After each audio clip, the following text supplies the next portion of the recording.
See you around, Milluminous. Man, that was fun making a collab with him. But now that the My Little Pony movie video is done, what's next on the list, Jen? Well, how about another Let's Talk About? Sure, this one's about expensive Lego sets, right? Mm-hmm. You know I could talk about this for days, Jen. Yeah, we all know how much you love your Lego sets, Bronze. I blame the autism. Alright, enough jokes. Let's get this started. How much would you be willing to spend on a Lego set is a question I ask myself every single time I see a new set on the shelves at stores. As a child, Legos were my go-to toy for what I always wanted for my birthday or Christmas, aside from video games, naturally. It's actually kind of ironic, because when I was younger, I had a huge list of things I wanted, and now I don't really know what I want because my game/collection room is so full of stuff, I don't know what else I'd want. I'll show you guys what I'm talking about at the end of the year, because trust me, you're not gonna believe what this room I'm recording this audio in looks like, and if you're wondering why I'm bringing this up out of nowhere, it's because the room I'm currently in has what this video is about: expensive Lego sets. Now, this video isn't going to be as big or as long as my normal ones, and it's mostly because I'm not going to go over the complete history of Lego and why they're expensive per se. I don't think that would be very fitting for this channel, especially the series. Instead, this is just going to be a smaller video on a topic I feel deserves to be talked about. Hell, that's basically what this series is about, but I'm gonna get off track if I keep going on that. Back to Legos. Legos have been around for almost a century now, and that's saying something. A toy company being in the mainstream for nearly a century. Most of this is because there's really no toy like Lego. There's been plenty of dolls and action figures, but there's only one type of Lego that's worth a damn. Those third-party Lego sets can piss off for all I care. One of my favorite series Lego ever made was the most popular one, Lego Star Wars, and throughout the years, Lego has only gotten better at detailing the sets, but because of it, the sets have gotten more expensive. The most expensive Lego sets I have as of recording this video are the 2019 Millennium Falcon set and the 2020 AT-AT set. Both are almost $180 after taxes and such, and while that may seem like a lot for a Lego set to the average person, Legos have always been this expensive. A Lego Star Destroyer in 2006 was around $100. Now, the newest Star Destroyer is holy shit! $700?! Now, to be fair, this set is huge, so it naturally comes up in price, but God! $700 for a Lego set is too much even for a Lego fan like me, and believe me, having 3 shelves full of Lego sets, that's saying something. The Ultimate Collector series that has now become the Master Builder series has been a thing for a long time, and those sets are pretty pricey too. There's a $700 Millennium Falcon too, and to be fair, both of these sets, the Star Destroyer and the Falcon, are incredible to build and to look at, but that much for a Lego set. Even a die-hard Lego fan like me knows that's expensive for a building toy, even if it's solely for adult fans. Suddenly $180 for a set doesn't seem too bad now, huh? One of the reasons why I enjoy Lego so much is likely because of my autism. I unironically have that, I'm dead serious, but also because I just think Lego sets are really nice to look at. You get to build something you can show off to people, and it could be of your favorite series and characters from that series. I can't tell you how many people I've shown all my Legos and how much they were taken aback by all the sets I have and how good they actually look too. I just always thought Legos were cool to look at. It doesn't really matter to me what it is. If it looks cool, it looks cool.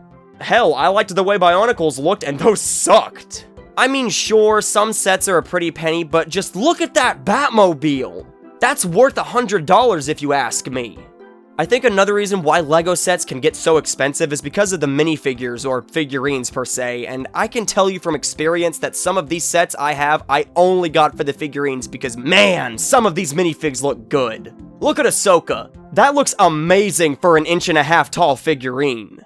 This is a big reason why those giant Master Builder sets cost so much. They come with around 24 minifigures on average, and that is a lot of paint and detail to put on figurines. If you're wondering why you can't just buy the minifigures themselves, it's for legal reasons. This is one of the main reasons why the battle packs are a thing in LEGO Star Wars, because LEGO legally can't sell the figurines themselves, as they would be considered action figures. And LEGO doesn't have the rights to do that. That's why when you buy these little sets, they come with this little station or ship or thing that nobody really cares about. It sucks, but that's just how it is, and the price for these battle sets have only gone up too. But before I continue any further, I gotta make that money somehow. We'll be right back after these very special messages dedicated to the month of November.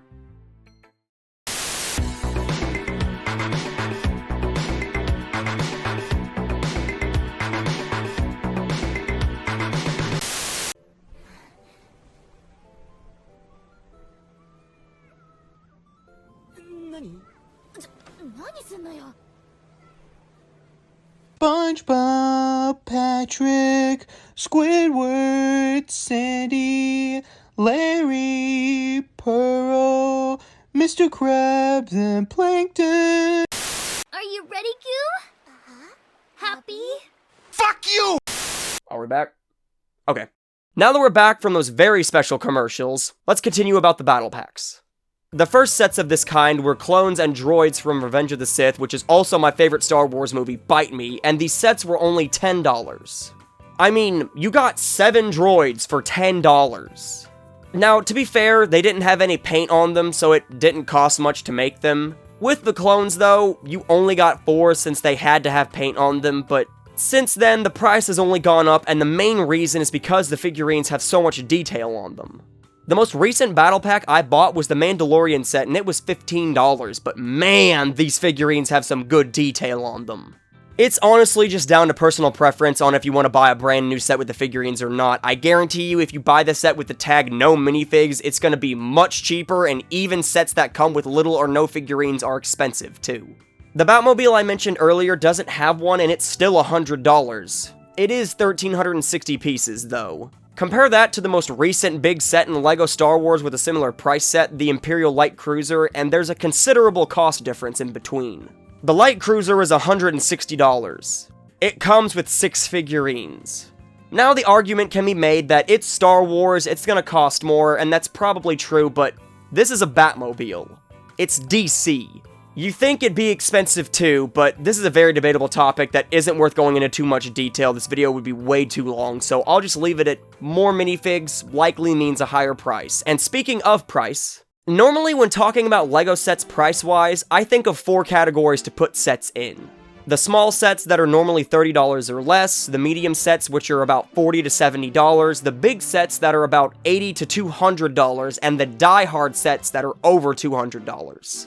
Every single one of these categories normally have a certain audience. I call these small sets, medium sets, big sets, and die-hard sets for obvious reasons.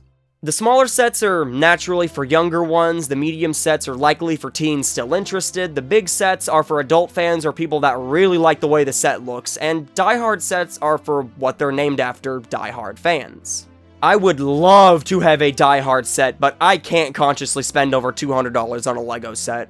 It wasn't until 2020 I finally spent more than $100 on a LEGO set, and that was only because it was the 20th anniversary Slave one, which I will be opening up in my Discord VC.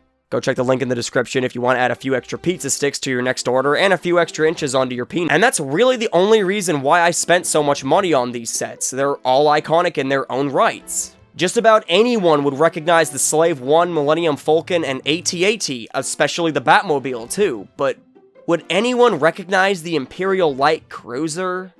Some would, but not nearly as much. Now, don't get me wrong, that Light Cruiser is beautiful and I'd happily want it as a gift, but it's not really a set I'd spend my own money on because I don't want it that badly, and that's honestly what it comes down to. If I don't like the set enough, I won't get it even if it's cheap. What's the point in getting something if you don't like it, right? To sell it for much more than it was? Fuck scalpers, man. I worry that a lot of people will criticize me for spending that much on a LEGO set instead of spending it on something more useful, but I always think, at least I'm spending it on this. $180 would not last with a drug user, and at least I'm buying an actual item. There's people that spend twice that much in GTA or mobile games, so at least I'm not spending it on that too, and the same mindset should apply for anyone who's interested in LEGOs or something of this category. Even if it's originally a children's toy company, even if you could use that money on something else, at least you're spending it on what you love.